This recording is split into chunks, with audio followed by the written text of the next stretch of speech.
రాజ్య ముద్రను వేసే స్థలం ఏమై ఉన్నది? బలిపీఠమై ఉన్నది. నువ్వు ఏదైతే కోరిక కోరుతున్నావో ఆ కోరిక నీకు తీర్చబడే స్థలం ఏమై ఉన్నది? ఆ బలిపీఠమై ఉన్నది. ఆ బలిపీఠమును నీ హృదయములో నువ్వు కట్టుకొని ఉన్నావా?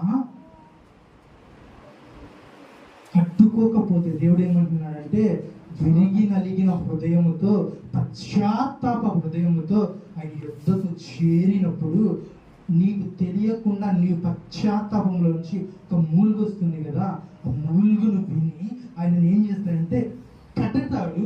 రెండోది ఏమంటున్నాడంటే, నువ్వు కట్టుకుంటానికి కారణమైన వాక్యమును నువ్వు విడిచిపెట్టకూడదు. మూడోది ఏమై ఉన్నదంటే, నీవే అర్పణగా మార్చబడాలి. అర్పణగా మార్చబడిన నీవు నిత్యము స్తుతి యాగము చేయాలి.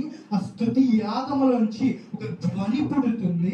ఆ ధ్వని ఏం చేస్తుందంటే, పరలోకము నుంచి దేవుని యొక్క ప్రసన్నతను నీకు ప్రత్యక్షపరుస్తుంది.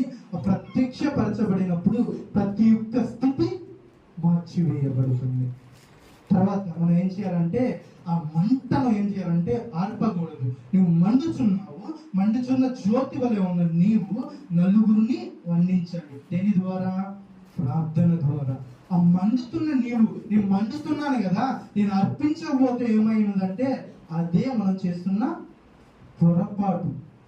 కాబట్టి ఆయన అంటున్నాడు కదా, నేను వస్త్రహీనుడై ఉన్నాను, నేను ఆకలి కొని ఉన్నాను, నేను బందీనై ఉన్నాను, నేను అనేకమైన చోట్ల నీకు కనపడుతున్నాను, నువ్వు ఏ రోజైనా నన్ను చేర్చుకున్నావా అంటున్నాడు.